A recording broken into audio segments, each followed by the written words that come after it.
And we're back here once again with another episode of the Iron Man podcast, episode 581. And Professor Savage Dad has returned. And he actually left me randomly to pursue his family after leaving me to go buy a pack of Skittles, some Newport cigarettes, and a lighter, actually. So last time we talked, Commonsgate was essentially falling apart. Well, that's still happening, actually. It's just actually quite funny how it consistently falls apart every day. Now, we had Deadpool Wolverine. That's actually smashed the box office records. Actually, it's doing even better before. Like, the movie's well past the profit angle right now. So it's kind of really crazy to see if they don't pursue more in that. Like, if they don't pursue more in the Deadpool franchise after seeing numbers like this, they're stupid, honestly. Because remember, the Deadpool character took in like 50 million plus dollars by himself. Just adding in Wolverine was just the extra amount of money it needed to make $1 billion. Like, if they make any more Deadpool movies, that should almost be a guarantee after that. But then again, there's those reports of Ryan Reynolds being hard to work with. And then we also had the situation with his wife that ended up happening. It's crazy how he's having a big renaissance in the box office right now because of Deadpool Wolverine, and she's going through some interesting drama. And Professor Savage Dad, he ended up getting that car for his family, actually, that he wanted. That's awesome. And then what else ended up happening? Your kids started school, so that would mean that your time is all taken up by them. And then so that would mean like what time do they go to bed then? Because school starts earlier now. They said it starts in August. So that means they go to bed like what, 9 o'clock max, probably? No, the youngest two go to bed at 8. The real time Okay. consumption is mostly making sure that homework is getting done and helping them with homework, etc., Right. etc., which cuts into all of my time for production for my stuff, at least currently, until things are on a better clip. But it's also the time of year when they all have birthdays because they have a birthday in August, September, and October. So, Shoot. that whole week I'm busy with shit usually. So, and then fuck, dude, by the time that's done, we're staring down the barrel of Thanksgiving, Christmas, all the rest of that shit. Because at this time of the year, it's supposed to be the slow period, but is it really ever a slow period at this point of the year? Like, January is a slow period because January is when the year first starts back. Business is slow. Yeah. No sales. But my boss was at work and she's like, man, it's going to be slow time. It's like, has it been slow? It hasn't been slow at all, honestly. Like, I don't know where slow business is at, but we've not experienced slow business at all. Also, people loved those McDonald cups, actually. Those glass Oh, yeah, ones the that kid cups or whatever. I don't. The Those are adult the Happy Meal fastest ones selling. and shit. Yeah, fastest selling ones ever. We've never sold out of those. Actually, that's crazy. They were basically there one day and they were gone the next. Little within 24 hours, everyone called like, "You have the cups, you have the cups." And we're like, "Yeah, we got them," and they came and got them, and completely. They're trying to do something to stay alive in California to pay for all of that that labor cost that California's foisting on them. Be cutting staff still though, man. Minimum wage is going up, but they're going to be chopping people back like crazy. This time of year is, I guess, slow for me, but I'm corporate office side of things. Our stores are busy as shit though, so yeah, because I remember you slow down said for me and busy at home. I remember you said that basically you had a lot of people quit on you, because I remember you were talking about that in Vegas too. You had a lot of people that quit on you, and that means that basically you have to stay overtime for them essentially until you get your other person to come in for you. Oh, that's all done with. Like, I had people leave to other teams or just like leave to find full-time work. So yeah, but that's all resolved and everything now for the last few months. It's pretty stable. Not a lot going on there. Mostly especially busy in California. Yeah, because in California, the with minimum wage going up to $20 an hour, the working laws have changed so much with like how labor works. So basically, like, depending on the job you have, they can't really force you to come to work. So if you call off, like, nothing can really happen to you. It's actually just disgusting. People could just freely just fuck off and not work. And that means you don't get paid. Just call off. Yeah, that's true. But you know what I've learned in life? People will literally forsake getting paid just so they don't have to go into work. That's how crazy people are, honestly.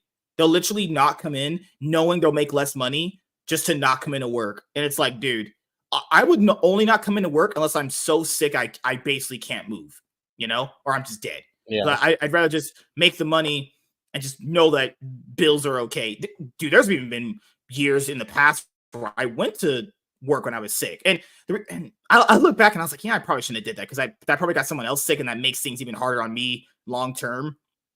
But like people are stupid, let's just say. I mean, look at all those Kamala Harris people that support her. Because like even like some Democrats have come up and have been like, what because like Kamala Harris's thing that she's running on is just bullshit. And then people have been asking the most common sense question I think I've seen people ask in a long time.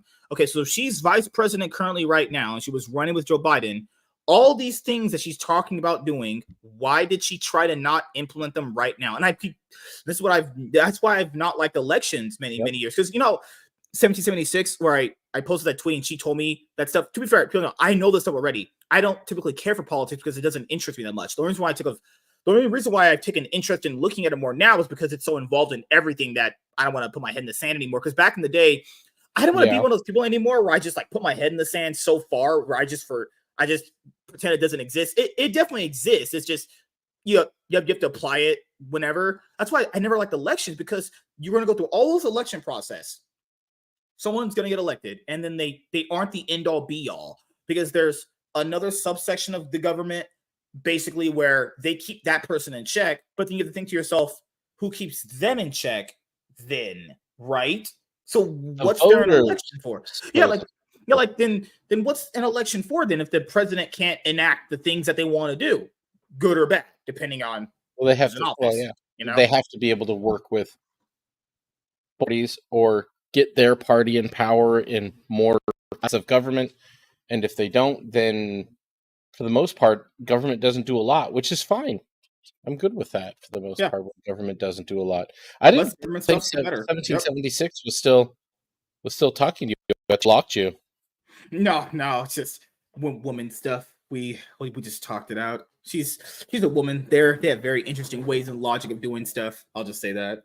Good Lord, man. Yeah, she still has me blocked, but somebody told me that was because she had the hots for me or something. So it was a little weird because she had a friend and I'm married, and it's like, well, I have the hots for you too. A little too much, lady. Go away.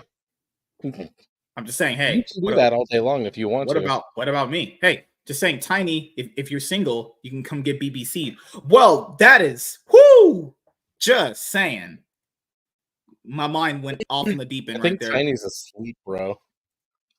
Oh, your mic. My mic? Popping out. What did it do? At the end. No, you're no. You're fine. Now. I was saying Tiny's probably asleep, bro. Probably is. Yeah. Good Lord. No, I saw Tiny at San Diego when we went out for that for Gabe's thing. It was fun. I haven't posted the pictures yet because I've been so busy. I started that movie vlog series that I told you I was going to start. Full day of going to the movie theater. Yeah. People like that. I told people, like, there was this one guy who asked me why I didn't like Rachel Zegler that much. He thought I was going to say it because of something like Nerdrotic said.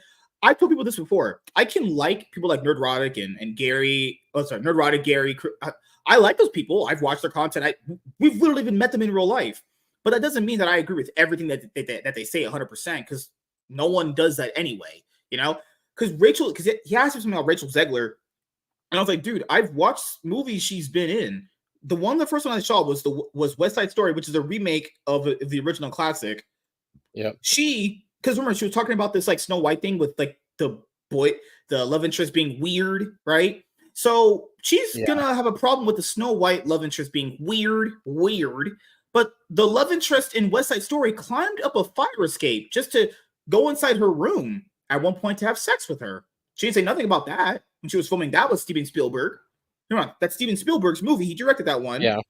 There's also part of the movie where he's climbing a fire escape just to call her name so she can come down to him.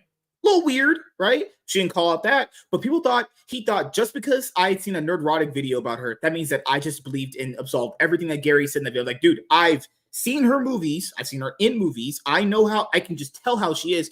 You can see how she acts on social media. She just looks like a smug piece of shit. And hey, she is pretty acts- attractive. I'll give her that. She's pretty cute. But that's why girls can get away with that stuff. If girls are cute, they can get away with anything. Because no guy's gonna check them on anything because they're cute. So they'll just let them say some bullshit because they're cute. Like, no, fuck that. This is where we differ. I don't find her attractive at all. She's too flat. She ain't got no ass, no curves, nothing to her. Huh? And she's Mexican. Oh, dude, no. They took my yeah, job. exactly. She got cheated. She ain't got no booty. She ain't got no titties. She's quarter or half Mexican or something and Polish. And it's like she didn't get anything. The only thing she got was this asininely, like, shitty attitude. She's already a hard 6. Like, she's cute, but she looks like she stopped developing at 12. Like, not jam. Not interested. Also popped up in my recommended feed. Mandy Summers was on Heels versus Babyface's channel last year, back in 2023, when Oppenheimer came out. What happened? Everything fell apart when Ethan and Eric had this blowout. And to be fair, like, you know, people have said, "Oh, Ethan and Eric have to stop going at each other's throats." I'm like, guys, saying that at maybe the first week or two was applicable of a statement. Who's really been egging this on? Because you've heard that sentiment, right? People have said, "Well, I wish they would just both stop." How is Eric keeping this going? These people are like in a narrative. These people are like in a narrative from like when this first started. Like, Eric's not talked about Ethan at all. He's mentioned him. He mentioned him one time when it first started. He was like, in a stream, he said, "Ethan Van Sciver, that guy is spiraling. He needs to get help." That's pretty much what he said about him, and that was it. That's the last time I heard him say Ethan's name ever on a stream. Who keeps us going? None of them talk about Ethan. All of the people that Ethan talks about, it's entirely one-sided. Nobody from FNT talks about Ethan or to Ethan, as did once, prompted from a super chat like 6 months ago, and off on him. And he said about Ethan what literally everybody else has kind of come to say about him. And now you've got even more pros looking to like publicly be done with him. I saw that clip with John De La Rose the other day where he just like nuked him off the stream and shit. I was laughing. But Ethan has done this to himself, so this is clearly what he wants to do. And I don't care about Trash Cast anymore. I don't care about what Ethan's doing anymore. I don't even believe that he's doing it for because people are giving him super chats. You know, he said, "Well, I'm only doing it because people are giving super chats." That's not true. Like, we know that's not true. He actually is jealous of Eric being more successful and Yellow Flash's potential success that he'll have on his book. Hey, he's gonna cry if Yellow Flash outsells. Not only that, if Flash outsells and then also gets the book out before Ethan can even get Rainbow the Brood out. Oh, yeah. Because remember, Yellow Flash said he's not launching that campaign until the book is finished. So he's doing the Eric July method, which is proven to be a success. Oh, also, you know when Ethan calls Yellow Flash's book as a Power Rangers knockoff? Guys, what is Cyberfrog? It's like the ultimate irony. Cyberfrog is based off of, it's like a ripoff of Battletoads. It was like a show back in the day, 80s, 90s, or whatever. Yeah. Basically a TMNT ripoff. And that's a TMNT ripoff too, itself, right? So, and people say, well, it's a Power Rangers ripoff. Guys, where do you think Power Rangers comes from? Power Rangers comes from a Super Sentai series, which is in Japan. Power Rangers itself is the knockoff. I'm going to understand that's how you know the average person is stupid as fuck and completely just not media literate at all. That's what I was thinking about. You know, a lot of people, like with just comic books, they'll just say objectively wrong things, and you know that person hasn't read that story. They'll say just the most dumbest shit ever, and you're like, wait a minute, you're just not media literate. You just haven't read it. You don't. They're just not acknowledged what they think they are. If people think Power Rangers, if anything, people think Power Rangers and anything after that's a knockoff in that kind of genre. It's like, guys, do you know this started from basically Kamen Rider? There's Beetleborgs. I'm pretty sure Japan had Beetleborgs too, and they had Super Sentai for sure. All of it. We ripped off them. Haim Saban took that from them. They're not the first ones to do that. you know. And this thing is people No, yeah, understand. well, they Not took all of anything that and is used all that wholly footage here. original. Yeah, nothing is just wholly original. A lot of people base their stuff off other popular things that they saw that gave them inspiration. And I asked this question, and if it is, what if it's a Power Rangers knockoff? Who cares? Power Rangers still to this day is an insanely popular IP, not as successful because the studios kind of ran it to the ground, but the point still stands. What's the problem with that? I asked, what is the literal problem with it at all? There's no problem. It's just like people just bitching and moaning just a bitch. Master Hobo, what's up, buddy? Greetings from the homeless shelter. So who's hyped for the mighty Golden Patriot? Oh, I'm for sure buying it. That the cover that he showed is the one that I'm getting. I know Matt Barr did one. His looks kind of cool. Rini did one. Hers looks cool. But that main cover with the American flag, nah. Yeah, that one looks sick. That one's so cool. Like this isn't necessarily I mean, the story's original inside of it, but the concept is still Dracula. But you know what? Matt Wagner and Jones made a banger looker of a book. I have not read it yet. I'm saving it for Halloween. But the internals are sick inside. It looks so good. Yeah. And also, this has been wild with some of the indie stuff that's been dropping lately. So I didn't know that these things were some big motherfuckers. Like, look at this. This is not comic size at all, dude. Like the same with Ghost in the Badlands. Finally showed up. Oh, you got that? Did you like it? Sorry, have you read it yet? I have read it. Did you get it? I would have to buy it on Amazon because by the time that he said it was, by the time he was on Eric's channel, his campaign already closed. So I was like, oh, I'll probably just get it on Amazon then when I read the chance. Yeah, he's got a direct market version of it. I would highly recommend it. I think you'll enjoy it. It's a good story. The art is like the art, dude. This is what you want to see.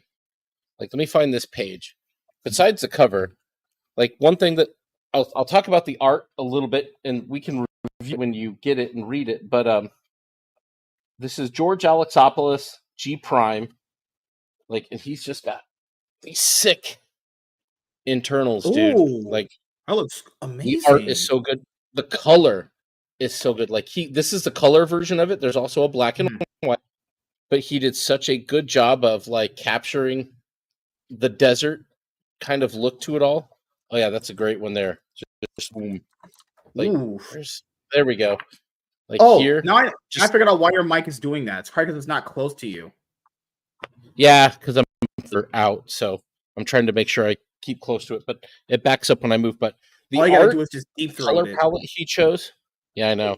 The color palette he chose for this, like I thought he said he was going up to northeastern Arizona to kind of look at Canyon Diablo and everything, but he captured the color of that of the state really well.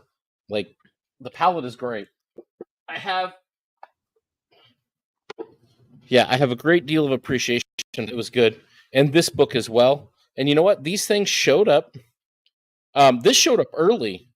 Kelly Jones and Matt Wagner said this would be in October. Now they're launching the next book in October. So this was almost exactly a year from announcement to delivery. Like delivery in my hand delivery. So did you get Godlike? I know you ordered it, actually. Oh, yeah. Okay, I've heard so many people say so many. I've heard mostly bad things said. Is it bad? Like bad? Like shit levels of bad? The story, there is no. So this is the thing. A lot of what John Malin likes to say about comics, he doesn't live up to in this. If you do get it and read it, we should do a review of it, because I bet you can find it on fucking eBay. That's the problem. Here, I want to show you what I looked through on eBay for it. I'll show you right now. I'm when he does Godlike 2, I'll back the catch up tier. I will do that, actually. Yeah. So nothing for the whole book. The whole book here, if you roll through this, nothing happens. I mean, things happen, but there's 2 scenes of action. The art, the characters, sure, they look good. This is John Malin straight up copying Dune. Like he's trying to write Dune. Please He either watched Dune or read Dune, I've and watched that's the what first he's movie. trying to do here. Oh, It's no, please dude. no. You thought, remember what we said about how they said a lot of text in Yaira, and then the villains were kind of weak. Yeah. Look at like, bro, text like not that like this is a page here, but so much dialogue in this book, and just nothing. Here's the scene. Here, this is what did you like about Godlike? This 2-pager right here looks good. This is a nice scene. That's about the best you're going to get in the whole book. Let me go back here. Where's the doc cam? There's the wide one. Oh, thank you. So here's the wide. That it's the art is great. It looks good. It's a cool sci-fi poster. But then, like, you get no more real action at all. It's just him. It's him spending the whole time trying to set up something that doesn't pay off. And here's the main problem with it. Like, it's like him trying to set up the story for Dune. It's like him trying to set up the action of this guy doesn't even look like this guy, like the hero, until the last page. So he is. Here we go. Like right here, this guy. So this is basically what you're saying is a worse version of doing A New Hope, actually. Maybe. No, not exactly. Because the New Hope story's already kind of. They have this idea where the world's already made. He's basically giving you the very beginning of how the universe is formed, essentially. Like, dude, that's the thing. A new complete story. This barely just gets this guy. Here we are, here at the very end. He takes the sword, he turns into this guy, and then he throws in some shit where, like, he's an American from thousands of years ago or some shit.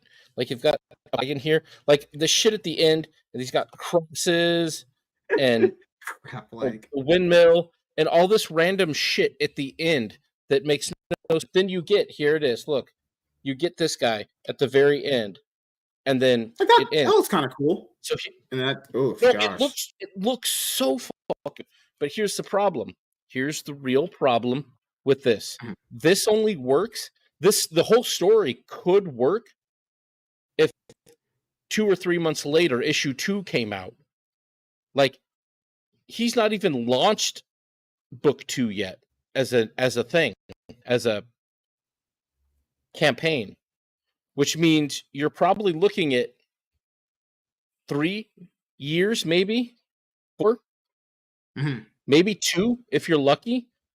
No one's going to remember this or care by then. In fact, I'd be willing to bet at least dollars. No, I'd be willing to bet the cost of Godlike 2 that we don't see Godlike 2. Wait, when did you back that? Because how long has he had the Godlike campaign open? I don't remember how long he's had it open. I backed it in November of 23, but go look at it. It was open a lot longer than that. I got a special cover tier. The original tier was like 2021. So if we work on just that, Godlike open since 2021. That's crazy. No, because people thought it was just like Ethan that had late books. Like, no, I remember John Godlike was taking a while. People said definitely longer than 2 years, actually. So I tried to look up Godlike on eBay to see if someone was selling a cheap copy. I was trying to. John has launched Godlike 2. He hasn't launched it, but he has put up a let me know Godlike 2.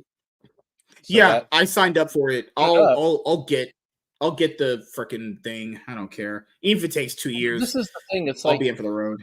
When is it going to drop? That's what I want to see. That's what I want to know. Like, how long does this take? And does it matter by then? Like, you've said this before yourself. Is anybody still interested that far away in the book? That's the problem. Is that if your book comes out within about, I would say, okay, so if you have one book, I'm just speaking for me as a reader. So if you have one book that comes out from someone and that person doesn't come up with anything, I'm going to say 2 years after the fact, they're about to be forgotten about. Unless your first book was so good or it's memorable in some weird or bad way, you're just not going to get remembered. That's why I think a lot of these guys' campaigns don't do as well the next time around, because number ones, because Ethan is just so disingenuous and such a piece of shit. He doesn't know anything. He just talks out his ass. It's stupid. Number ones always do good, no matter what the situation is. And then it depends on the second campaign. It like they would say, if the quality of the writing was there and the story was there, then you would have people. You would have a sustainable amount of people for the next book, and then so on and so forth. But that would require someone getting the book in a reasonable time, opening it, reading it. And that's why I think a lot of people haven't read a lot of this stuff. Like the people that probably got his book probably haven't even read it. They probably forgot it exists. They probably got it in the package and they're like, meh, you know, I'll get to it when I get to it. About it. Like Ethan won't review it or talk about it, which is kind of wild. I don't see the date up anymore of when this launched. Where's the date of the launch on this? That's okay. Let's see. Estimated shipping. Estimated shipping was November of 23, but that wasn't the launch date. That was the ship date. So right here, if you go on eBay to try to look for John Malon's Godlike, so you have the cover that you have, which is by Dale Keown. Oh wow, $70. $70 for that one. That's probably the one that I would have to get. Otherwise, because when I originally wanted to back it, and I didn't do it because I thought I was gonna get the book for like 20 years. I wanted this cover right here.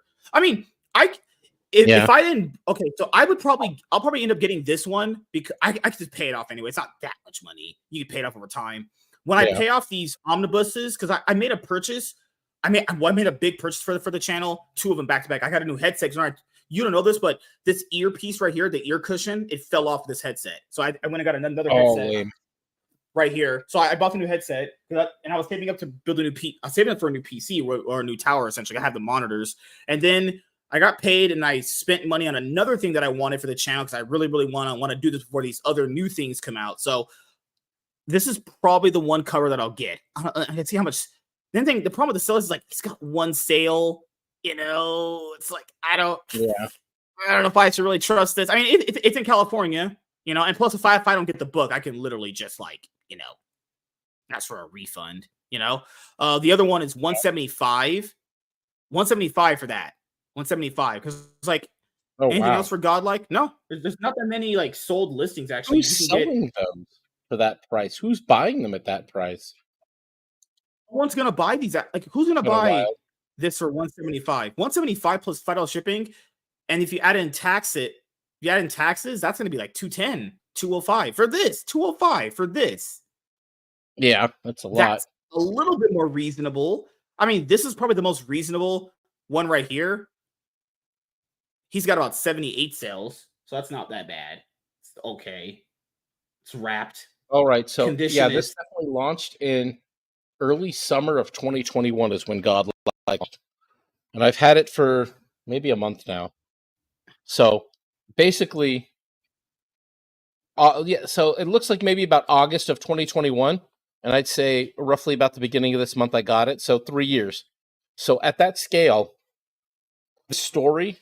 to tell this story, I would be, let's see here. How old am I going to be if he finishes a 3-issue arc on this? I'm going to be in my 50s if that's got 3 issues to it.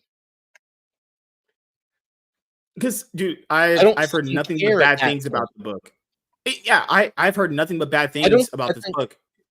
It's not great. Even when you finish the book, like you yourself said, you read something better out of like the mainstream, or not even just mainstream, something that just was released a while ago that wasn't even really popular. I did get Good Ink. I did get Good Ink. We have to review that. We do. We do have to review it. Quick review. Yeah. I'll take Good Ink over this. Okay. You know, we talked about the Rippaverse having like. No, we talked about the Rippaverse having a problem with the villains. Was the villain in that story actually good? Better. Hold on. Let me turn around. The villain was probably the best one that they've had. He definitely had the most build-up. He was the most interesting. You got to be introduced to him more. You got familiar with him more. They built the villain up alongside Good Ink. Smartest thing I've seen them do so far. Again, fledgling comic book company. They're really figuring it out. Now, I think Horseman is still on track to probably be the best thing they've ever put out, because I know that this is straight up Chuck Dixon's thing. He created it. It's all him. And I trust that man to put a good story together. He's not working with someone else's characters. He's working with his own. So I'm excited to see what he does with it. But Good Ying, I want more of Mike Barron's Good Ying. I want more good. No spoilers, but the resolution of the conflict between Good Ying and the villain, I wanted more of it. I wanted to see it as a longer part. I'd love to see a rematch or a second issue, a second go round of the throwdown there. Yeah, so no spoilers. We'll get to the spoiler-filled review one of these days. Well, this makes sense. Probably the reason, and it's the thing why I don't trust these books are written very well from any Comicsgate person. I just because how about I say this though? It's a Dune ripoff. He read Dune, and that's what that book is trying to be. I think these guys think they're so smart at everything that they think they can write their own stories because they're like, well, people are factoring when Image first started, even because this is well documented. The art was very good in the books, but the writing wasn't there. This is literally what that is on just a much more ghetto level, honestly. Yep. You guys really think that Ethan is a good writer? Really? No one even talks about, people said no one talks about Isom. No one talks about Cyberfrog. Who the fuck talks about that book? I heard no one talk about anything in that book. I've heard more people talk Nobody about Godlike. Nobody talks about it because they'll never finish it. I've heard more people talk about Godlike in a week it's completely fulfilled than anything in Cyberfrog. I'm being honest here. I've legit heard more people talk about Godlike than Ethan's books. I mean, they've talked about it to dump, but yes, they have talked about it. Like Cyberfrog, it seems like nobody cares. But I'll tell you why. Do you know why nobody talks about it? How long has it been since the first book completed? Fulfillment. Hi, Chloe. Go to bed. Chloe missed me. Woman. I know she did. But Chloe, do you miss me? How long has it been since Cyberfrog 1 finished fulfillment? Cyberfrog 2 hasn't finished fulfillment. I don't know discussions or reviews of it. And Cyberfrog 3, even Ethan isn't talking about Cyberfrog 3. I said this, I don't remember if I think I said this in a tweet, but maybe I didn't. I'd be hard pressed to make a decision in a bet, and I'm gonna put a poll. You know what? I'm gonna put that up tonight. Oh, but no. It'd be hard pressed to say which book you think we'll see, which series will end first. George R.R. Martin finishes Game of Thrones, or EVS finishes Cyberfrog. Which one happens first? Or seriously, maybe you hit 100 followers on Rumble. I already did that. Well, you did? Oh, you're right. You did. I did. I'm over 100. I make 2 cents now whenever I do one of those car streams. Dude. Totally not paying for the gas yet. Do you think paying for Rumble Premium would boost you up in their algorithm? I don't think it would. They had this new thing about going ad-free because, like, they had this issue with, like, Duncan, like, the advertisers. Yeah. Content creator bundle thing. Yeah. Like, with the whole Rumble thing, unless paying for that green badge boosts you up in the algorithm, there's just no real reason to get it because they had that big problem with, like, you know, the advertisers, and they basically said your platform was too right-wing, even though the guys that run Rumble, the guy that does it, literally says he just like Verizon. He just, if you want to be here, you want to be here. I'm going to sell you content. I sell you the platform because I'll say it to anyone. Democrat, Republican, Libertarian, doesn't matter. You could be a fucking hardcore Joe Biden supporter. Doesn't matter. Debatably, there are probably no Joe Biden supporters out there anyway. But I digress. Mike Barron is working on another Rippaverse project, so another Gooding is possible. Well, to be fair, Eric has called Gooding a one-shot. Because he did, but it shouldn't be. It's one of the best things that he's had out this year. Like, Gooding was definitely better than Yaira. Mm-hmm. Definitely. I missed Savage Dad. Did miss MSK. Liar! Liar! Always, see? Chloe just misses old men. Chloe, we're I know you like old men like me, you know. We definitely can have some good time. Just saying. Good lord. Nobody is talking about Cyberfrog because nobody has Cyberfrog. No. People, but I would say this. To be fair, you are right. Damn it, you're actually right in both cases. Yes, nobody has Cyberfrog. Nobody reads it when they get it. I generally think They people sell only it back. again on eBay. Go look. I It's up there. genuinely think people only have it because, or sorry, I generally think people only back it because they like Ethan. I don't think they actually read that. But the same shit he projects on Eric is what people literally do to him. Ask them what they like about Cyberfrog. They don't even. The thing is, Cyberfrog is never brought up in any conversation that they have, ever. No one talks about it. It doesn't look that interesting. I bought the Warts and All book. It was crazy. I never actually read it. It's still packaged. Honestly, I surprisingly got my Warts and All book faster than people that have backed his campaigns for years. Crazy. You know what's interesting, guys? You know that C.S. Johnson, MILF Christian lady that we have on the channel? She got out her book, Discord, and her second campaign is going right now. But she managed to get out Discord #1 in a timely manner over someone like Ethan, who's been a comic pro for 30 years. People say he's been in the industry for like 30 years. Who cares? What does that mean? Here's what I get to people. There are basketball players in the NBA that have been there for like 10, 15 plus years that have done nothing but fuck all nothing. Does that mean anything? What does it matter if you've been in something that long, if you've done nothing? All he's ever done, which is got lucky by being Jeff Johns' water boy. That's it. He was Jeff Johns' water Pretty boy. much. That's it. That's his only claim to fame. What else did he do that he was known for beside Green Lantern? The only thing people remember for him is Green Lantern. Like, you worked at DC, you were the guy on Green Lantern. Go figure. Green Lantern's pretty fucking popular of a character. Just that is enough good way forever. You know?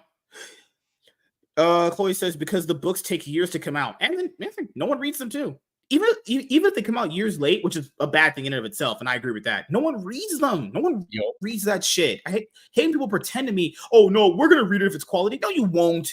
People say if he's taking his time because he's doing quality. Quality of what? What quality are you getting? Man is sitting here like 8 hours streaming about Eric July every day. What quality are you getting? Guys, we're talking about a frog, a mechanical frog in a Walking Dead universe. Okay, how hard is that to write? Man's thinking like he's writing something like on a level of Dune. This book right here, It Ends With Us by Colleen Hoover. I bought this at Walmart. They had the trade paperback edition. The movie's out right now. She will put out more books than Ethan Van Sciver will, honestly.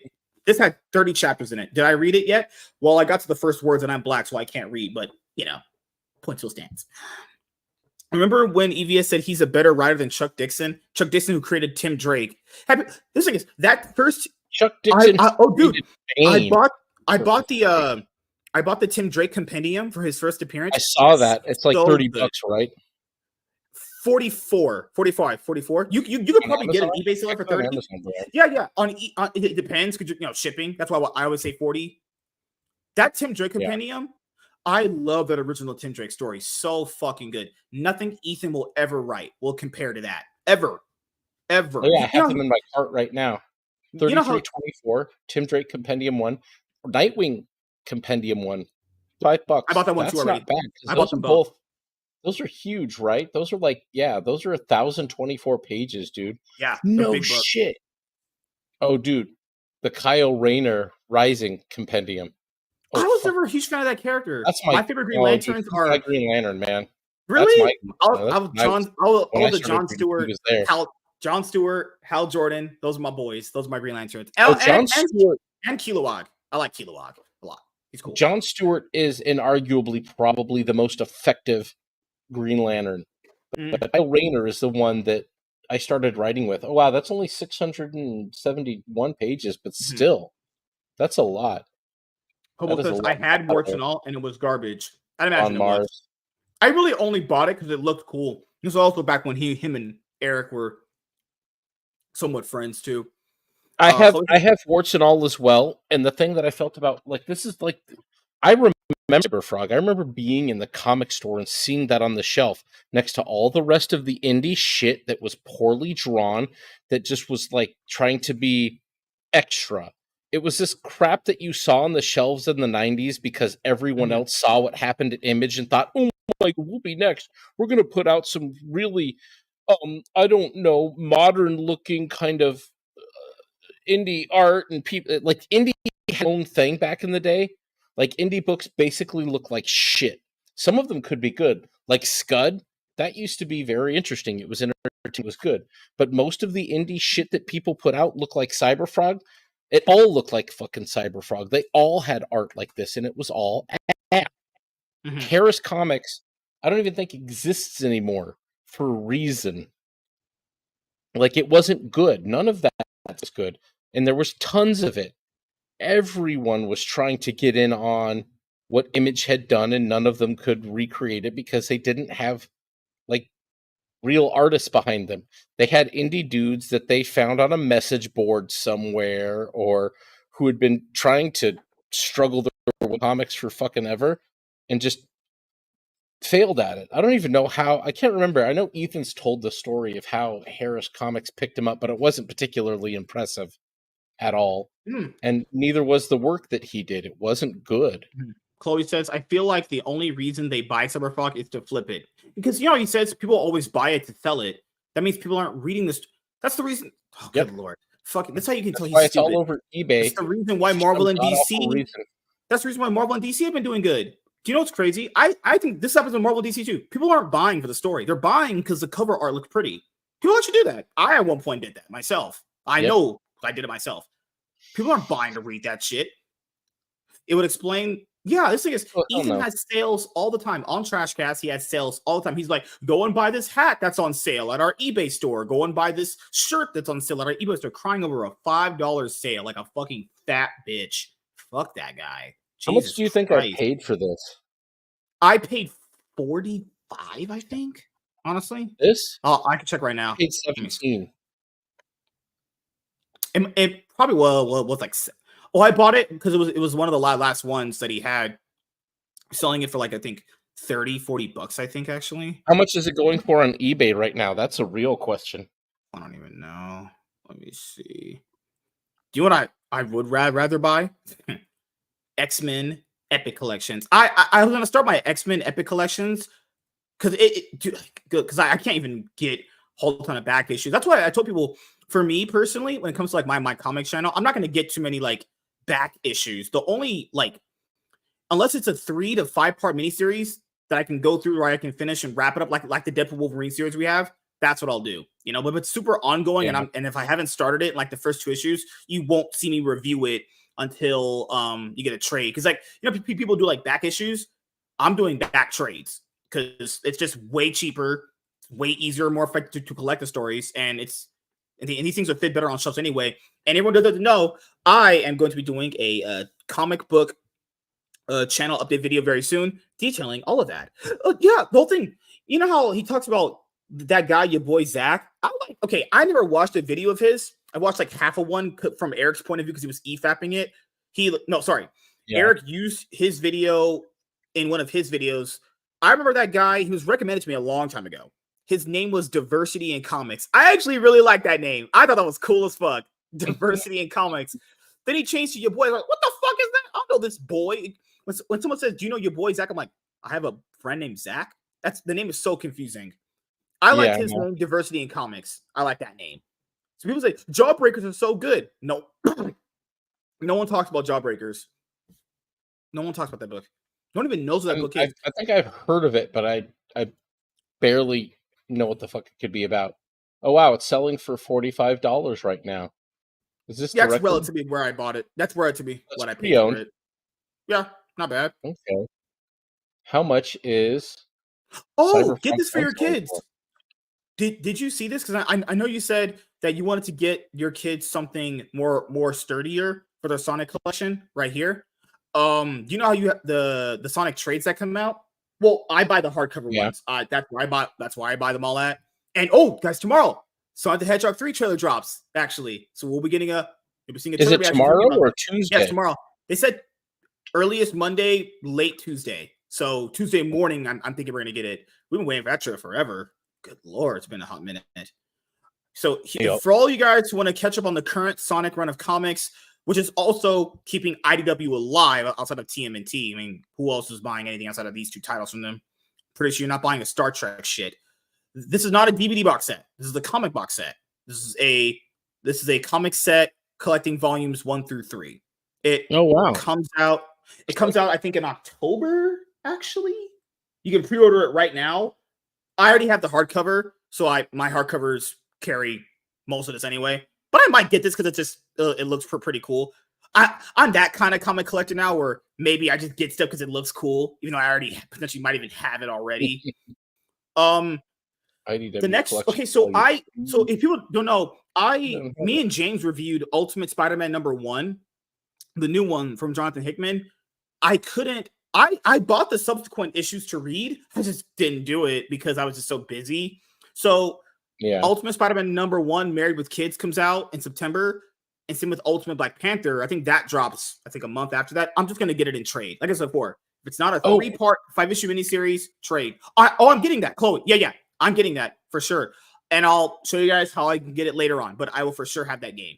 For sure. So hyped. I just picked up Day of Defiance for $15 on Steam. Not bad.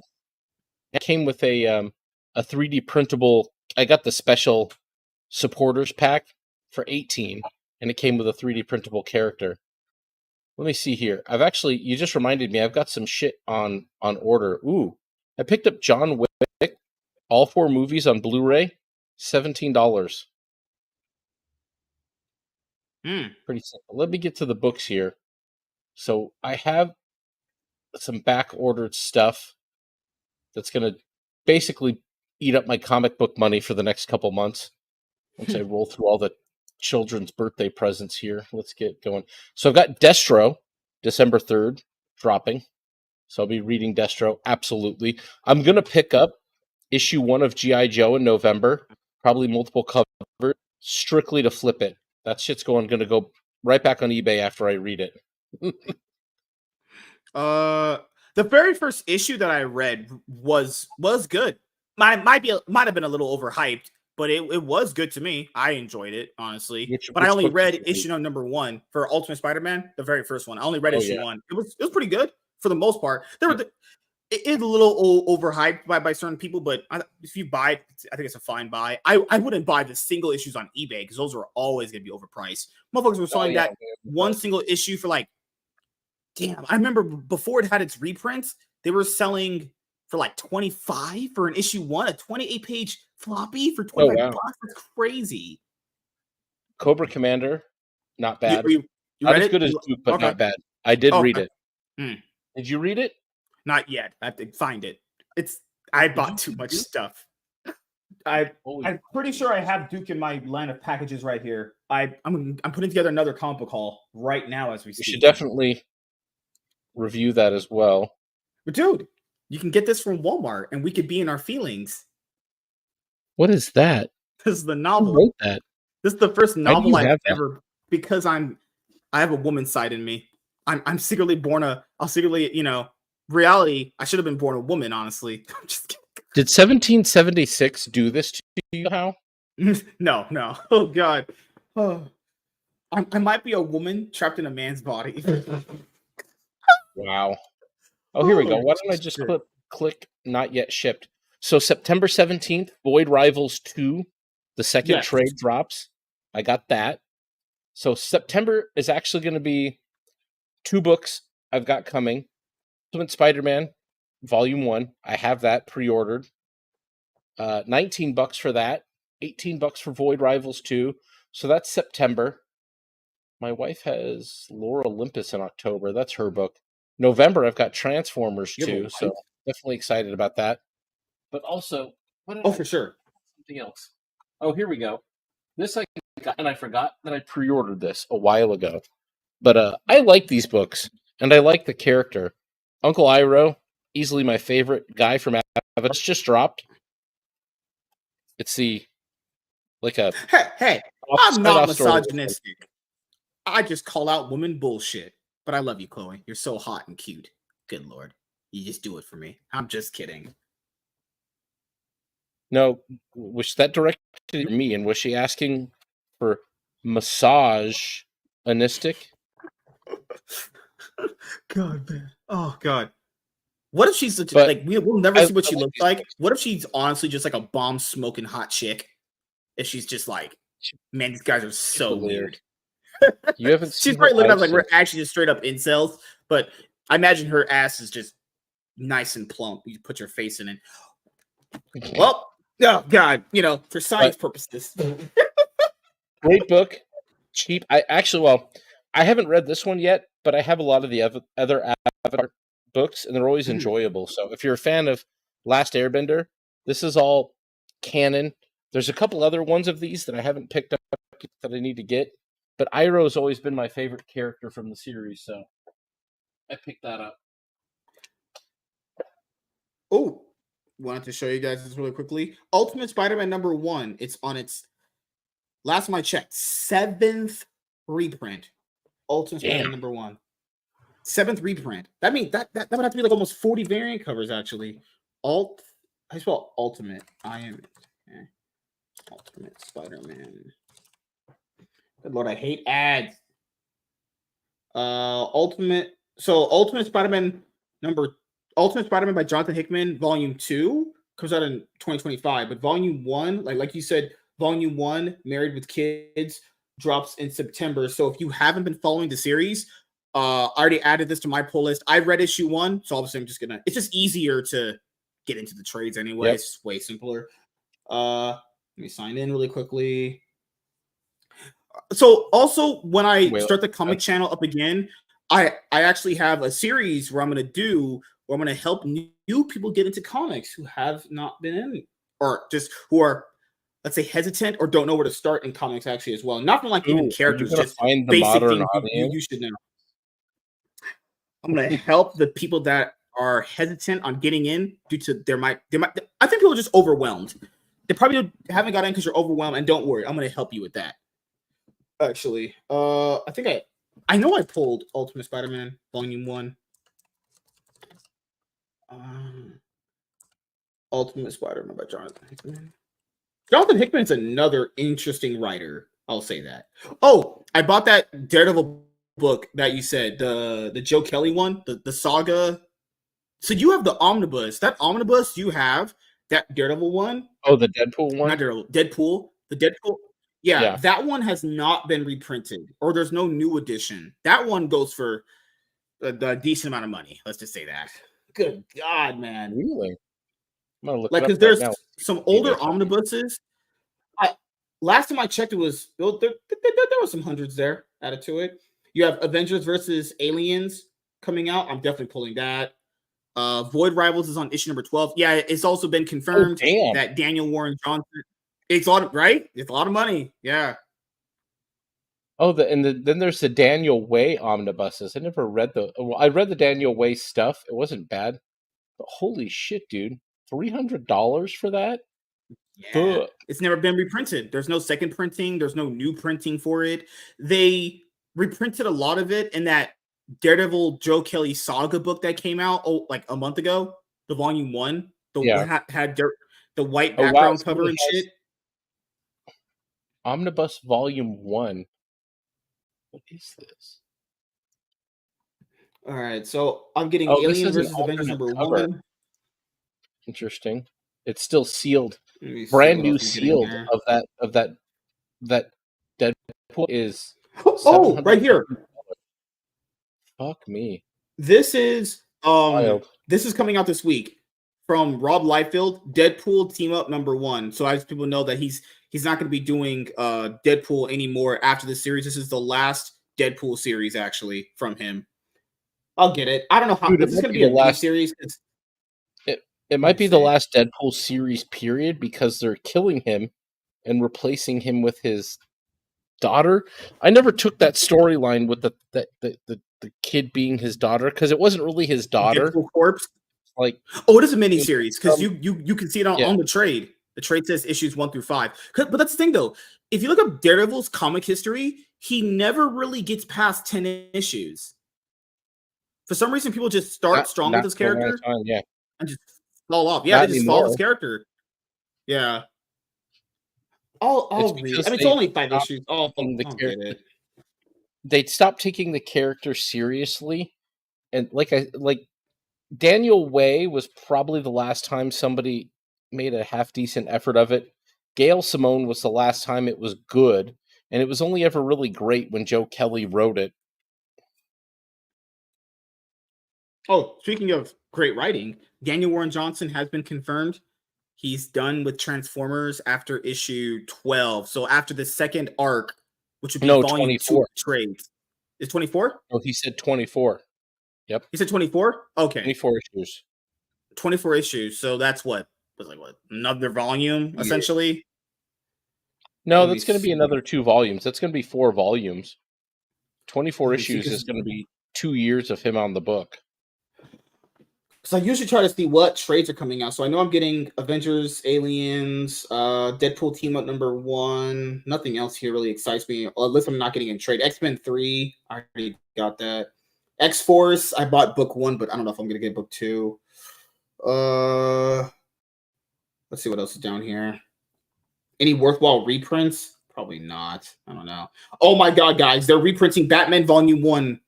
I Am Gotham by Tom King, the greatest comic book writer of all time. Avengers Twilight trade paperback. I heard this series is actually pretty good. We'll add that to the thing. We'll see. We'll see what happens. I've heard nothing but good things about it, so we'll see if it catches my interest. Okay. Another Blade trade, Power Girl. Nope, nothing here. Epic collection for Venom. Justice League, the world's greatest superheroes by Alex Ross and Paul Dini. Trade paperback. Ooh, the High Republic Volume 1. You know you want that. No.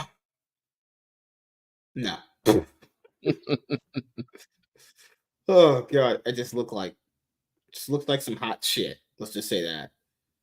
What else here? Some big boobies. That's it? There's nothing coming out this week. Anything coming out this week? Week, dude. It's gonna be a slow week. The slow week's the worst one for comic in the nothing I'm aware Flash of. Gordon, Star Wars, nothing. The Cry Boy.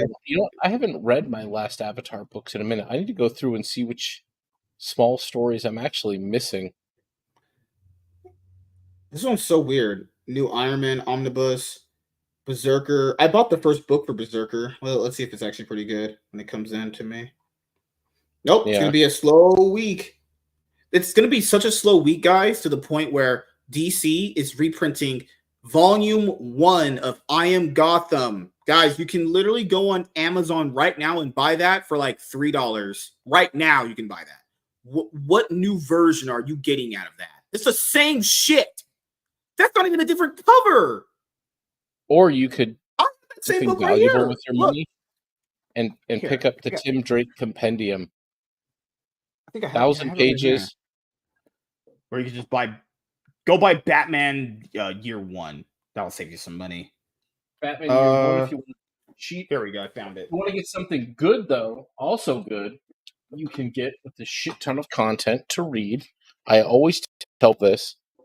Nightfall. Yes. Go get fucking Give Nightfall, that book bro. an omnibus treatment. What? Why isn't that's one of the best Batman stories ever made? Dude, why does that have an omnibus treatment?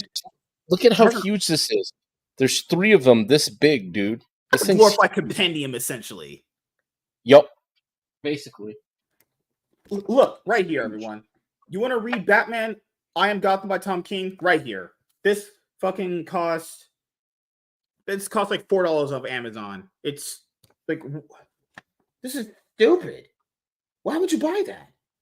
Nobody wants to read Tom King anyways. I do. Tom King is the greatest comic book writer of all time. If he is one fan, I'm one of them. If he has $8.84 on Amazon right now for that ass. you probably find someone selling it used for like $3. Come on, man. His second one, the second one he put out, $7.99. I'll be honest here right now. You could probably find someone selling that used and new for like $3. I promise. I'm going to the used section. Give me a second here. You are not wrong. You are not wrong. That's where I bought it from. Holy shit! Buying that shit new. Why would you ever buy that new? That's not worth the money. It's not worth the plastic. Slow your roll. Used. Damn it. Good condition. $1.96. Not even fucking with you. Oh shit. Oh shit. Chloe, you're always gorgeous to me. Good lord. Like this isn't even a hardcover. They're just reprinting the same shit and just calling it 2024 edition. What is this? Here. I don't What know is what it? I want I'll give more, you Nightwing I'll just or give you a Team side-by-side Drake comparison of this. Endgame, but I these just are got going to them be both. That's what I did. yeah. Dude, it's $100 if I got all three. Let's see how much I can sell my Cyber Frog for. Maybe I'll buy it. Look at this. Okay, look at this. Collects volumes 1 through 6, 2024 edition. Okay, now I want you guys to. Okay, so I have it right here. Okay, now let me break this down. Okay, look at my screen. What's the difference between buying that and buying this? That retails for $16.99, 192 pages. This is, I don't know how many pages this is. This is also $16.99 with 192 pages. Guys, go on Amazon and buy this. If you really want it that bad, go on Amazon and pay half the price for this. I promise you. Good God, please don't buy that shit. There's nothing there. What? What the fuck? I've never seen something like that. They're offering nothing different.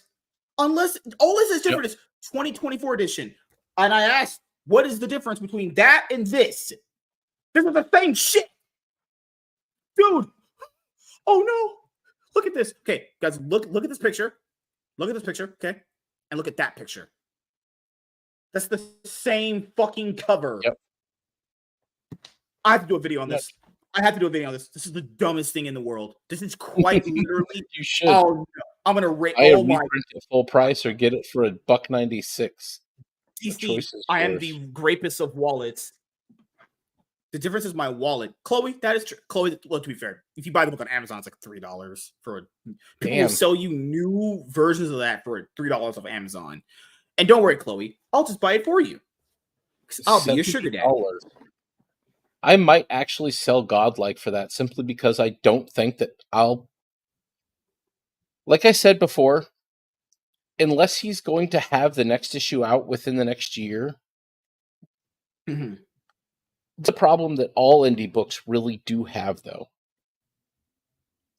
To maintain a fan base, to keep interesting the story that we're all trying to be involved with here, that we're trying to enjoy, you've got to keep putting this shit out. It does not come out often for John Mellon, whatever. It doesn't the book will not come often enough to make the payoff of the story at all worthwhile to spend that much fucking money constantly investing in it. What's the point? The payoff will come when I'm 50? Fuck that. That's stupid. That's storytelling. That is grifting. That is selling merch. That's selling Comicsgate merch. Look, when you're 50, you'll finish the story. When you're 50, you'll know what happened to Cyberfrog, etc., etc.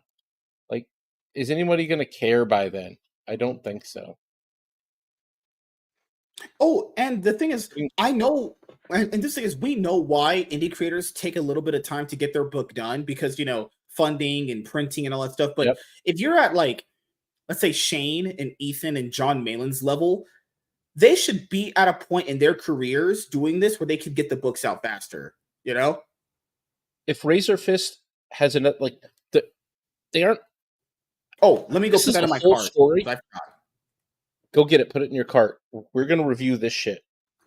I've heard nothing but good things about it.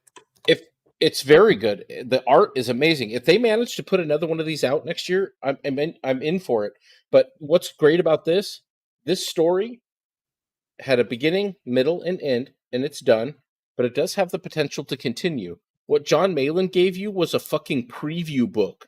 That's what that is. You get no point to the fucking story.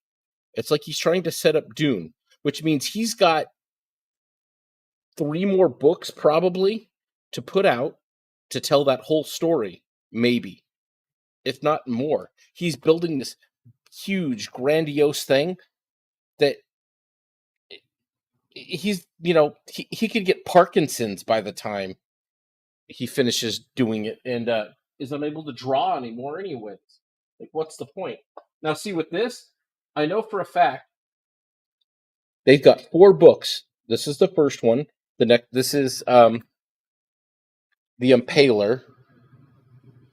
The next book, they've already announced it. They're gonna launch the campaign in October. It's gonna be The Brides of Dracula, and then they have 2 more books after that. They turn this around in a year. I think another year, I'm still in for it. Like, this You know is what's gonna be crazy how his interesting. name is it's crazy how his name is John Malin and he's slow at mailing his books. Just the irony of that is just so funny in and of itself. It's like he didn't even use somebody to do fulfillment. Also, I did get the black and white version of it as well. Are you getting Yellow Flash's book? I know I am. Oh fuck yeah, dude! It looks, Yeah. dude, just the Looks cover pretty art good. alone be sold. Yeah. But it's gonna be World War II, patriotism, mecha. Like, yeah, I'm gonna be there. What Let's else do should I put Ghost of on the this? Should Ghost of put the JDA Badlands. on here. Ghost of the Badlands, the cover. This is the Amazon version. 35, Yep. 35. Ooh, I gotta get paid to get this one then. That's quite a bit. But I'll make It's sure $35, really? I am for the hardcover and get the $20 Oh paperback. yeah, I might just get that. Nope, 20, it's about the same. It's literally just $5 difference. I'll just put it in my cart, honestly, and I'll just move it there to you my go. save later. Usually if I don't get something immediately, I'll just put it in my save later thing. Okay, so let's go to cart. Let's go to save for later. Okay. I bought this already. What I was getting recently was I wanted to get the Long Halloween series in hardcover edition because I have it in paperback, Oh nice. but I bought the hardcover and I wanted to get Dark Victory in hardcover, and then there's the Long Halloween prequel Haunted Night, and again all hardcover. I just love hardcovers more, honestly. You know that anime you guys are talking about, Fairy Tail? I bought the omnibus for it because it's manga omnibuses. Even though they're like 3-in-1s, they cost way less than an average omnibus. An average omnibus could be as cheap as like 65, $70. A manga omnibus, guys, is like $25 or less, actually. Not more, less, depending on what you're buying. But I'm gonna rant about this dumb, stupid idea from DC. Oh my god, Oh, that's it's so completely fucking retarded. that is a ripoff, guys. That's legit a ripoff. I shit you not. If you love Tom King as much as I do, because he's the greatest comic writer of all time, and I would love getting on my knees for that man, just because he's so handsome and beautiful, and he loves writing Batman. Ugh. Can't listen to all in one sentence. Good lord. You guys getting Horseman? Oh hell yeah. That's been my most hyped Yeah, dude. Ripabus I love forever. Chet Dixon, dude. I'm a day one buyer of that. That's a day Oh, one dude, buy. I need Hobo. I gotta add Hobo to this. I'm doing a poll, Hobo. I need you to see it. Oh, we're first. That's a day one buy for sure. That is an instant Oh yeah, absolutely. day one. Yeah. Chloe says my comic purchases are gonna be slow for a bit in a couple of weeks. Final Fantasy 16 is getting a PC port, and a little after this, Dragon Ball Spark. Yeah. I don't know if Dragon Ball Sparking Zero is gonna be on the Switch. I don't think it is. I don't even think it's gonna have crossplay either. Dragon Ball Sparking Zero. Let me see what consoles it's gonna get released for. Do your kids have a Switch? Actually, do they have any game Oh consoles? yeah, Honestly, oh, they do. Okay. I have tons of game consoles. Too many. Are you into like? I never asked. Are you into like actually collecting the retro games? I was into it for a little bit. I probably should get back into it. Honestly. Oh yeah, I have a Retron 3. My youngest Ooh, plays Sonic 2 on it. Jesus Christ. Dragon Ball Sparking Zero. What is Dragon Give Ball me one second. Sparking Zero? Why do I feel like I've heard Dragon of Ball. this? It's basically Budokai Tenkaichi. It's basically Budokai Tenkaichi 4. Okay. You ever played the Tenkaichi games? So people have been waiting for a long time for a fourth Oh game yeah. into it. Because the Budokai Tenkaichi 3 came out like 2007, 2008, something like that. For Oh damn. 15 years for getting this one. Hell yeah. Sign me up for a Sparking Zero. I don't know when it's supposed to drop in August, actually. Not August, Jesus Christ. It's supposed to fucking drop on. Yeah, so it's not dropping on the Switch. Sparking Zero will release for PS5, Xbox Series X, as well as PC via Steam. Oh I'm my gonna let god. this one go for a whole week too. I want people to really judge this. All right, here we go. Okay, folks, which one of these happens before the creator shuffles off this mortal coil due to pie overdose? George R.R. finishes GOT. EVS fulfills Cyberfrog 3. Which one's going to happen? What's gonna happen? Gene, Ethan's wife cheats I on don't know, him, man. or Tom King. Ethan's wife cheats on him, or Tom King actually can write a good comic book story. Which one is more plausible? Ethan's wife is already sleeping with Tom King. God, holy crap! I went there. man.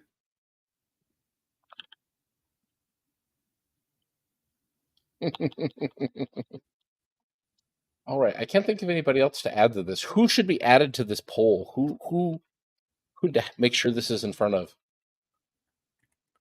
Oh, if I can find my Switch in time, those games that we saw on Showcase, we'll actually play. I'm gonna get the Zelda one. The Zelda one looks pretty interesting. There's other Switch games that I wanted to play. How do you stream on the Switch? You have to get a capture card, right? And that's it. Yeah, I'm sure you'd have to use a capture card for it. How much do those generally cost? Depends on what you get, man. For Like a good one that's internal to your PC, it's like $200. You can get some USB ones that are probably not as expensive, but I've had bad experiences with HDMI to USB conversion. So, okay. I don't know. I'll have to see which ones they have. Well, we'll be heading out of here, guys, in about like 10, 15 minutes because Savage Shed has a cap time at exactly 11 o'clock. So if we do this next week, we're going to be reviewing Gooding, actually. We'll just do that. Sounds a good idea. Yeah, and then after that, we'll get back on Deadpool and Wolverine, actually. Good Lord. Good thing. They could literally, my God, when you're watching Deadpool and Wolverine, they could have put an ad for that movie. Oh, sorry. Oh, my God. When you're watching Deadpool and Wolverine, it's late. I'm fucking high as fuck on crack. When you're watching Deadpool and Wolverine, they could have had an ad. Hey, go support your local comic book stores by buying the current Deadpool and Wolverine WW3 comic book series out there right now. Support your local comic book shop. Good idea. Yeah. But Marvel doesn't do those. Marvel doesn't do that. Disney doesn't give a shit about the comics. They're a loss-leading write-off. People don't like James Gunn for fair reasons, I guess. His superhero movies to me have been pretty solid and good. He does care about the comic shops. He literally wants people to go buy the comics based off the movies. I don't know if the movies will accurately reflect the books, because that's up for debate. But he made a video for the Chapter 1 DC Gods and Monsters. Remember, all the books sold out. Supergirl Woman Tomorrow, the Batman and Robin trade, Booster Gold, all that stuff. All you have to do is just point people in the right direction, and then just results. Just point them in the right direction. That's all you gotta do. All he said was just this. These are the books the movie's based on. That's all he said. All sold out. Every single one of them. Even if the books aren't even good, they sold out. That's all the stores need. That's all he has to do. Yep. You know? At least I'll give him credit. At least he cares. To a certain extent, he does care about the comic stories. I remember that one interview he had with Michael Rosenbaum. He was like, well, the reason why the movies and comics aren't good anymore is because he stopped himself. Oh, James, you know the reason why. He couldn't say it because, cancellations. But he knows the reason why. He literally stopped himself right there. He was like, well, they're not good because of, oh, shit. Damn. He almost could have been so based, honestly. He didn't choose. He that day he didn't choose, danger. Let's just say that. I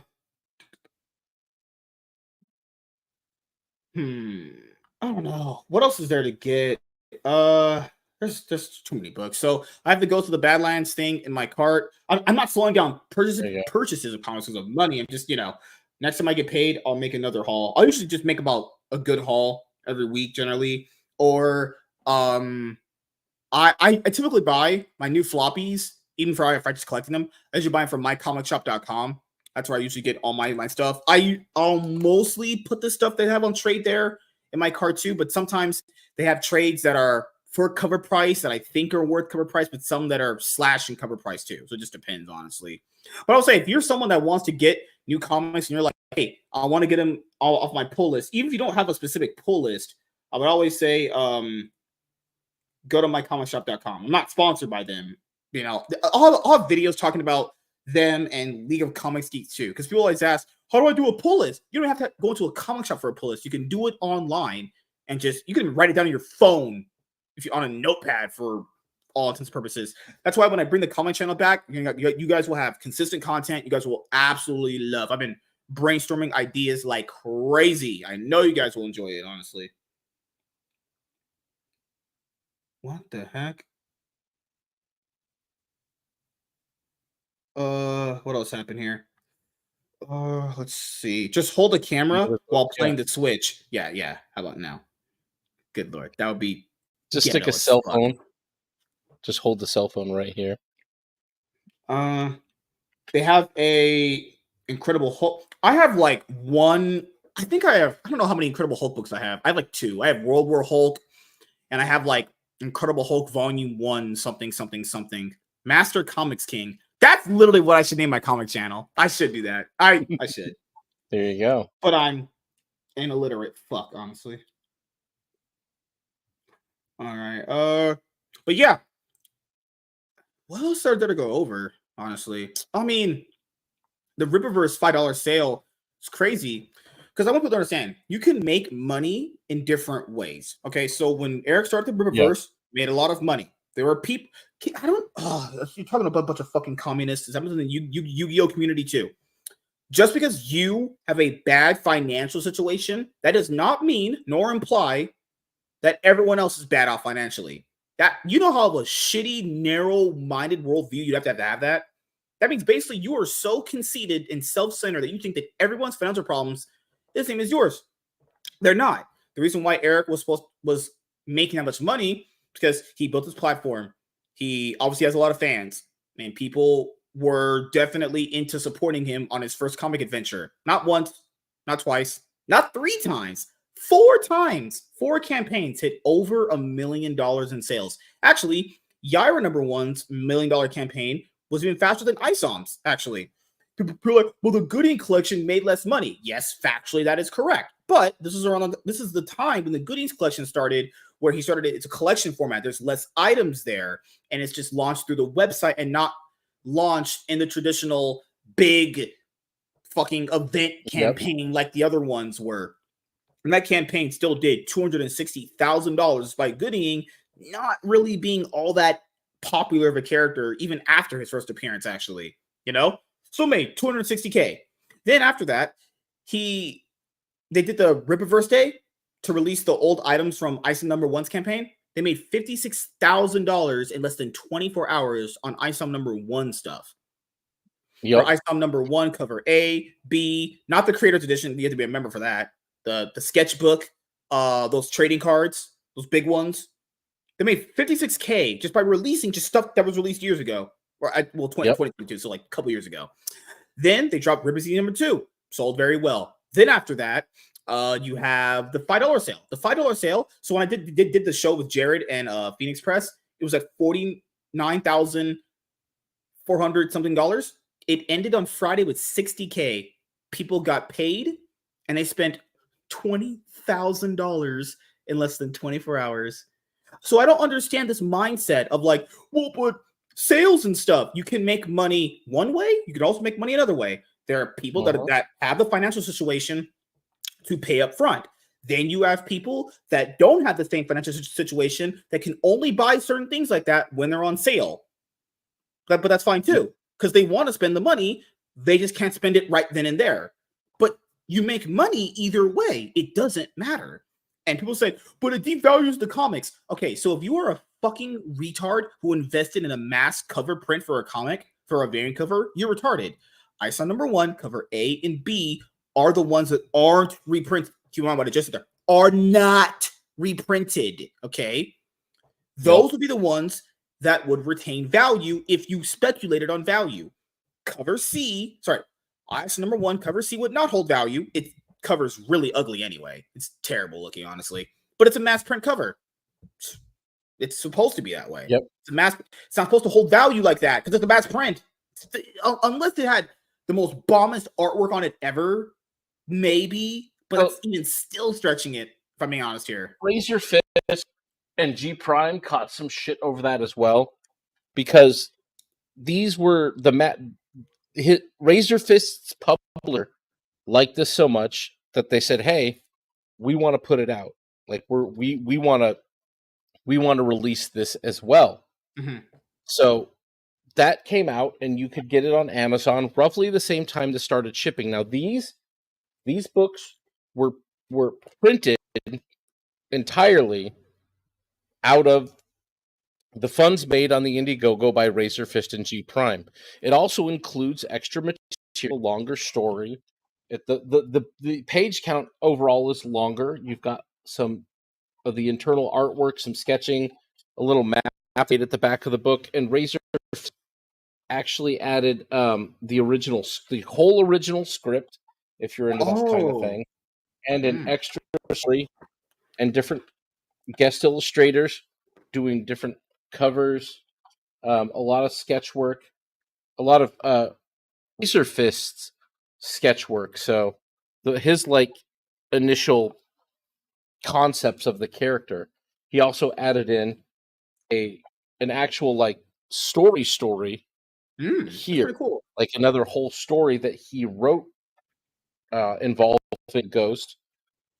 All of that is only available in this first edition. And if you get the Amazon cover, it doesn't have that. It's just the basic shit without the extra added ons. So that version that you have, really pissy at him about that version you would have would hold the value, not the mass print one that it's available to everybody. Do people know how collecting works? Here, I'll just put it example. No, they don't. It's right here. This is the compact comic of Court of Owls. Now, what do you think holds more value, everyone? The omnibus or this? Or the original actual comics run? Exactly. I wonder. A good point here. See, Chloe, this is the problem. Ethan and the people in Comicsgate who make that argument about the $5 sale and bitch about it are revealed to you very specifically. They're not about making great comics. They're about being able to have this shit be on eBay. Do you want to know what's happening with all of the leftover books that Ethan and John have? Yeah.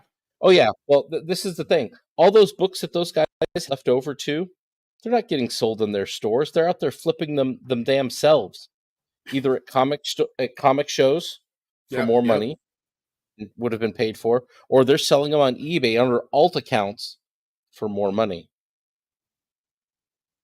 That's what's happening. They're about to make a book that can be flipped because they've made this.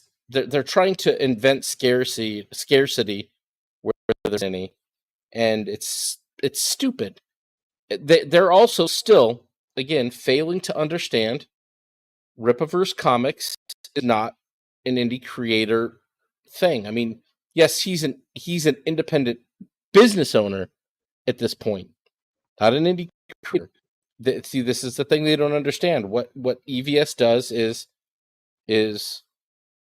indie, self-funded, crowd-funded comics. What Eric July is doing is running a business making comics. They're very different. It's very different approaches to shit and everything else. Eric isn't giving a shit about resale, and neither should his fans. And they shouldn't because they suck. Well, either way, most mass market shit that comes out from comic book publishers isn't worth a goddamn thing. It's barely worth the paper it's fucking printed on. So why should Eric give a shit about that?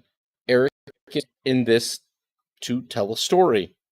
Ethan is in this to sell and resell books. That's what you can gather from their bitching about the $5 sale and how much the resell is worth. The resell only match people who are doing this for money. And if you're not doing it for money, you sell it as cheap as you can to make money. Eric wouldn't be selling it so fucking cheap. He's doing it to make money. That's it. That's why he sold them so cheap, to make money and get the books in front of people. So hopefully, and in all honesty, to some extent, he's probably taking an agreeable loss so he can get people interested in it. This is like advertising for him. It's to get people engaged with the story that's going on. Yeah. And to see if he can get more sales out of it. How many of these people that bought now turn regular customers? That's what's at play here. He's taking a gamble that he's going to convert some of these people into people that are going to pick more books up at full price. That's what all it is. Yeah, I just can't see a world. I mean, I have that Air July video coming out of them bitching about that $5 sale. It's just, what is with these retarded. people? They've proven not only do they not know how collectors work, or not even know how their own market works. Because by that logic, if you were bitching about a $5 sale, you can never shop at a 99-cent store in your life ever again. If that's your actual stance. Well, we gotta wrap it up here in just a minute. So, dude, do you have anything you want to say to the audience? You want to plug before we head out, beside my butthole? Everybody, go check out my X post that I made. The poll running for a week. What's going to happen? George R. R. Martin finishes GOT, or EVS fulfills Cyberfrog 3, which happens first, or one of them dies of pie overdose. I want to know. I want to know what people say. I want to see. I think this is a real possibility here, just due to size, pie consumption rate, and both of them not giving a at all about being an actual creative anymore. Like, I'd love to know what people have to say. Other than that, you could probably check me out tomorrow morning on Rumble, where I do my Rumble exclusive morning drive stream, Commuter Convos, where I usually have a topic or two. I sometimes talk politics, comics, pop culture, whatever the fuck's on my mind. I don't know, family stuff. And I can't guarantee anything else than that right now. I don't know to do production of my own shit. I'm going to get back into the groove of appearing on things. I'll be on Rogues Gallery this Friday. And Gallery. I'm going to be on Moxie Dame's channel on September 16th.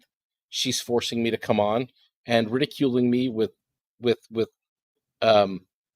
thumbnails of me with a giant head, a giant cartoon head that is not realistic. Then when you're on stream with her, ask her why is she avoiding me and won't do a one-on-one with me because she's scared of a black man. Ask her, well, does her husband not allow her to talk to black men on stream? You might just be a little too forward for her, MSK. You should try a soft touch. She's a lady. Nah, that's gay. Yeah, these people would flip if they see a Steam sale. Like, oh my god, guys.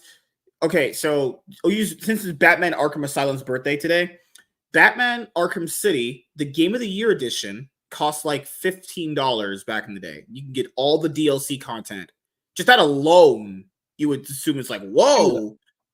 The Arkham games are hella cheap on Steam. So is Alien versus Predator. It's like $24 for all the DLC and shit. It looks great. But I went with Day of Defiance because I don't know. It was $15. Or it was $18 and I could get a 3D printable character. Well, it's great to finally have Professor Savage have returned. We will be back next week to review Goodying, the Polymath. Written by Mike Barron and art by Will Conrad. Will Conrad. Yeah. I liked Will's art. It was good. I think everything really fit together well in that book. Also, just letting you guys know, the comic channel will be receiving a channel update video before I put out any other reviews on there, letting you guys know the future of the channel and what I'm going to do with it. I'm not quitting it. I'm not quitting nothing. I'm in with comics for life, just like Yu-Gi-Oh! And all my other hobbies, actually. The Cloud9 podcast episodes are currently getting uploaded to Rumble. That way, eventually, I can have the show be streamed on YouTube, Rumble, and Twitch, actually. And then the Iron Man and Cloud9 podcast episodes, those are getting new episodes uploaded on the podcasting platform. So if you cannot listen and watch the show live, you can listen into the show on your favorite podcasting platform of your choice. Both shows. So as you see the name, Master Swag King, there's two shows. If you're into just League of Legends stuff, there's an entire show there for you. 260 some odd episodes over there. And then you have this show, which is well almost into the 600s, which is actually insane how we've reached this far at this point. Holy shit. 600. Keep on YouTube, it's at 500. You can go on Rumble. You don't have to follow. Watch for free all the first 499 episodes that aren't on YouTube because we did and said some things on those episodes that would never be allowed on YouTube. Like actually ever. We had to legit clean it up, you know? But I do thank you guys for all the support. And keep in mind, I told you guys, more consistent content, not live, not podcasts, not game streams, actual pre-recorded videos I'm giving you guys consistently. You guys saw the Borderlands video today. You guys saw a full day of going to the movie theater. And I'll clip out something from an Iron Man podcast later on tonight and edit it, honestly. But yeah, Borderlands failed so bad it went straight to streaming in 3 weeks. The ship made $18 million in 3 weeks. Keep in mind, this movie made in Thursday night previews $1.37 million. Thursday night, opening night. It flopped opening night. Oh, Lord. Chloe, you're not dirt cheap. You're a high-class lady with a nice butt. I'm just kidding. So, thank you guys for hope you guys had a great weekend. And we'll see you guys tomorrow for Monday Mayhem. Thank you guys for checking out this episode of the Iron Man podcast, and we'll see you guys later.